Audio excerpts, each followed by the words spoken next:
상상력이 최고의 경쟁력인 시대. 그게 지금 우리 시대이고 앞으로의 시대일 겁니다. 그러면 모든 시대에 있어서 상상력이 최고의 경쟁력이었느냐? 그건 아니에요. 왜? 시대 변화에 따라, 역할 변화에 따라서 경쟁력이 바뀌어 왔습니다. 예를 들어서 고대 사회는요, 철저하게 힘이었어요. 힘, 파워, 어떤 물리적인 파워. 그러다 보니까 자, 전쟁을 치르려면 나가서 싸워야 되잖아요. 나가서 싸울 때 여자가 잘 싸우고 남자가 힘이 센 남자가 성을 쌓을 때, 피라미드 쌓을 때 다 남자들. 그래서 그때는 철저하게 남성 중심으로 돌아갔어요. 남성 중심의 사회. 예, 힘이 경쟁력이었기 때문에. 근대는요. 근대 이성의 사회라고 얘기하죠. 근대 이성, 과학, 이성. 예, 합리적인 것. 자, 이성과 감성 중에 이게 이제 페미니즘 하시는 분들이 좀 불편해할 수 있어서 미리 말씀을 드립니다. 보통 이성과 감성이 있다면 감성적인 요소가 강한 것은 여성이라고 얘기합니다. 이성적인 요소가 강한 건 남성이라고 얘기하죠. 그래서 근대 이성의 시대의 중심은 남성 중심이었어요. 이때를 모더니즘의 사회라고 얘기합니다. 왜? 이성이 경쟁력이 있습니다. 그럼 현대는요? 현대는 감성이 경쟁력입니다. 당연히 여성 중심의 사회죠. 이 사회를 뭐예요? 모더니즘을 뛰어넘었다고 해서 포스트 모더니즘의 사회입니다. 예, 그러니까 이성적으로 만들어 놓은 걸 다 부셔버려요. 다 부셔버려요. 다 그리고 감각적으로 생각을 하죠. 그래서 보통 이렇게 생각하실 수 있어요. 아이폰하고 또 뭐 갤럭시가 있는데 삼성 갤럭시 기계적으로 뛰어나죠. 원래 기계가 발전한 곳이니까. 반면에 아이폰은 디자인이 강해요. 사용이 편리합니다. 그러니까 이 두 가지를 놓고 어느 거 살래? 라고 했을 때 예, 사람들이 사는 게 다 기호가 다르겠죠. 근데 가격이 달라요. 어디가 더 비싸요? 아이폰이 훨씬 더 비싸요. 이유는 뭐가 더 중요한 의미를 갖는다. 아름다움이, 사용의 편리함이 기계적으로 튼튼한 것보다 이쪽이 훨씬 더. 그래서 철저하게 지금 우리 시대, 현대는 여성 중심의 사회라고 얘기할 수 있습니다. 그럼 미래는요? 미래의 최고의 경쟁력은 상상이에요, 상상. 얘기하잖아요, 상상이라고. 근데 상상은 항상 위험을 내포해요. 위험을 내포하지만 그렇기 때문에 뭐가 필요하다? 결단이 필요해, 결단. 위험을 담고 있기 때문에 결단이 필요하다고. 근데 이 결단을 할 수 있는 게 그게 뭐냐? 그게 바로 철학입니다. 결단하게 하는 게 철학이에요. 그래서 미래 사회는요, 여성 중심, 남성 중심이 아니라 무슨 중심? 철학 중심의 사회라고 예측하기도 합니다. 그게 IT, AI의 시대예요. 이거를요, 저의 주장으로만 생각하지 마세요. 이걸 예측한 사람이 있어요. 그리고 이것에 대응하기 위해서, 준비하기 위해서 자기 아이들을 공교육에서 다 빼내와요. 5아이를 뒀는데. 그리고 자기가 학교를 세워. 그리고 그곳에 넣어서 철학 중심으로 학생들을 가르치고 있어요. 혹시 이 사람이 누군지 아시겠어요? 누구일까? 나는 누구일까요? 나는 누구일까요? 네, 누구라고요? 일론 머스크입니다. 테슬라로 요즘 잘 나가고 있죠. 잘 나가고 있어요. 근데 이 일론 머스크가 영화에 출연했거든요. 어떤 영화? 어벤져스. 아이들은 어벤져스만 딱 얘기하면 알더라고요. 어벤져스에 누가 나와요? 예, 아이언맨이 나옵니다. 근데 그 아이언맨과 어벤져스라는 영화 속에서 만난 인물이 있어. 실존 사업가. 그게 바로 일론 머스크예요. 왜 그러면 아이언맨과 일론 머스크가 만났을까요? 왜 만나는 장면을 굳이 찍어놨을까요? 이유는 바로 아이언맨이 사업가인데 성공한 사업가거든요. 바로 누구를 모델로 했기 때문에, 바로 일론 머스크를 모델로 했기 때문입니다. 수트를 입고 날아다니는 모델 말고 사업에 성공한 사람으로서 성공한 사업가의 모델로다가. 예. 도대체 일론 머스크는 어떤 사람이길래? 예. 일론 머스크는요, 현재도 성공했고 앞으로도 예견하고 길을 열어가는 우리 시대에 어찌 보면 미래 사회를 열어가는 중요한 가교 역할을 하는 사람이라고 누가 인정하지 않는 사람이 누가 있겠어요. 일론 머스크의 목표 중에 하나가 우주 관광이잖아요. 그래서 스페이스 X를 열었어요. 미국의 나사가 한 방 먹었잖아요. 네. 그 다음에 전기 자동차 혹은 자율주행 자동차, 이걸로다가 요즘 잘 나가죠. 일론 머스크입니다. 이 일론 머스크가요, 현재와 미래의 선두주자라고 할 수 있는 일론 머스크가 학교를 세운 거예요. 학교를 세우고 예, 그곳에 자기 아이들을 집어넣었다고요. 그 학교 이름이 뭐냐면 에드 아스트라예요. 도대체 그 학교가 어떤 학교냐?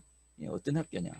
도대체 어떻게 가르치느냐? 이건 다 베일에 쌓여 있습니다. 일반 학교로는 앞으로 AI의 시대에 아이들이 AI에게 잠식당하고 말 것이다. 그때 당당하게 예, AI와 대항해서 자기를 세울 수 있는 사람을 만들어야 된다 이거죠.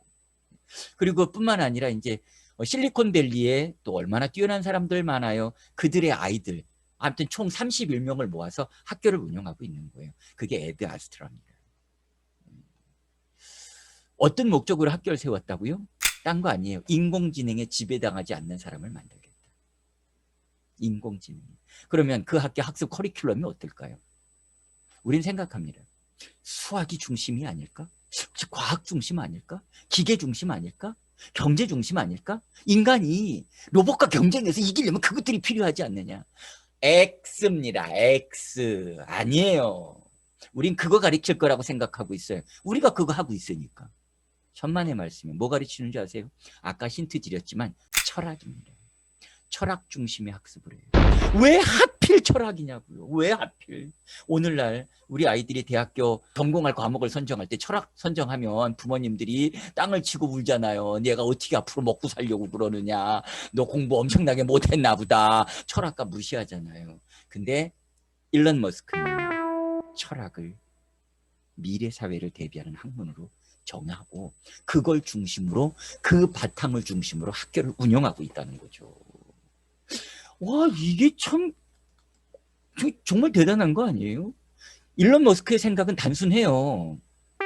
수학만 하는 너는 AI에게 지배당할 거다. 수학은요, 인간보다 AI가 훨씬 더 잘합니다. 그러면 AI와 경쟁하려면 뭐예요?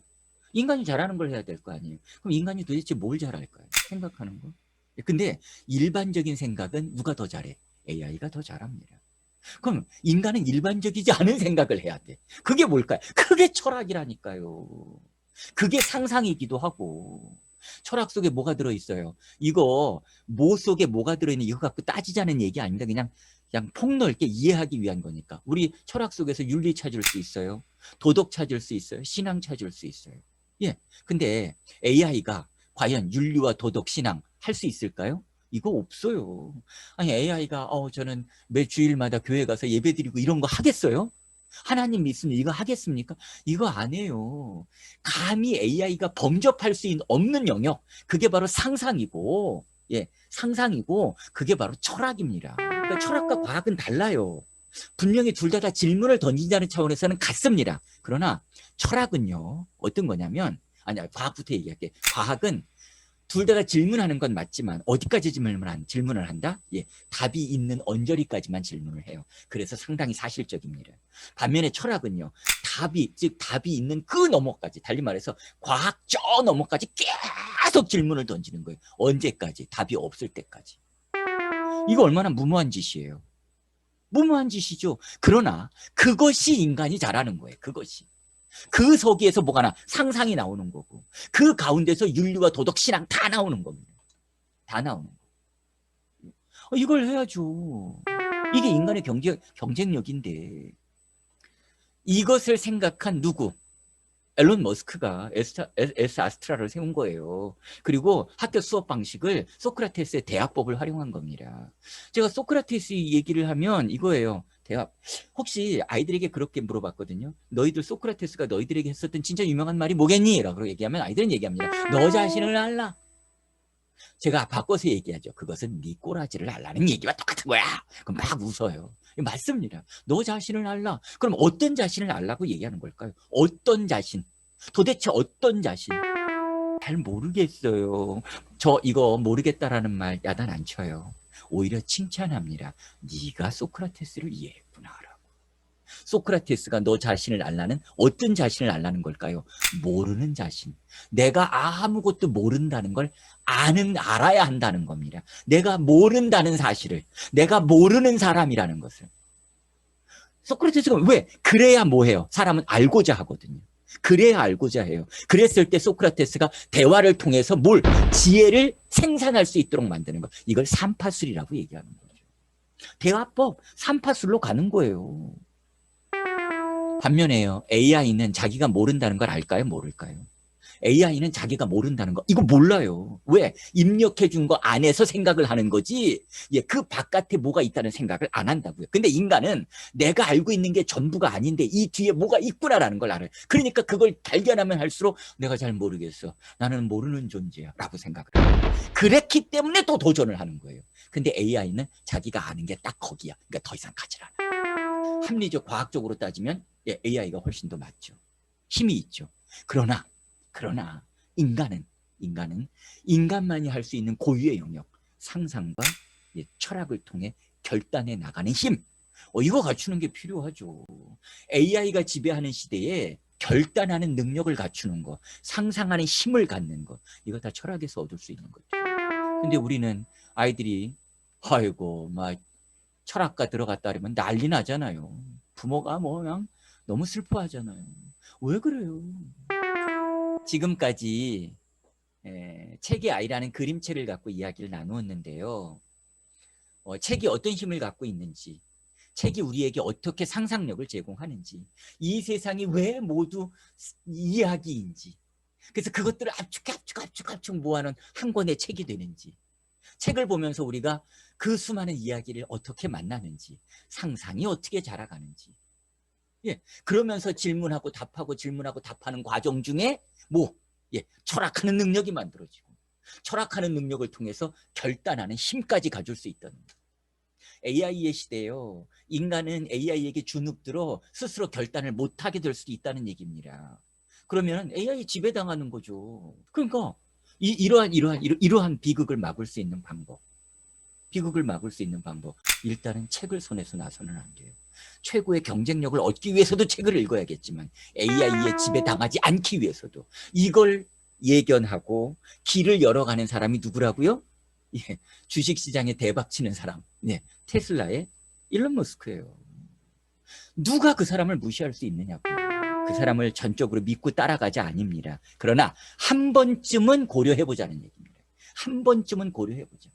그냥 아무 생각 없이 다 수학한다고 하니까 수학하고 다 학원 보낸다니까 학원 보내고 그냥 거기에서 열심히 하면 잘하는 걸로 알고 있고 책을 버리는 거에 대해서는 하등의 미련도 갖지 않고 이런 일은 있어서는 안 된다는 얘기를 하고 싶어서 2020년을 마무리하는 이 시점에 간단한 동영상을 만들었습니다.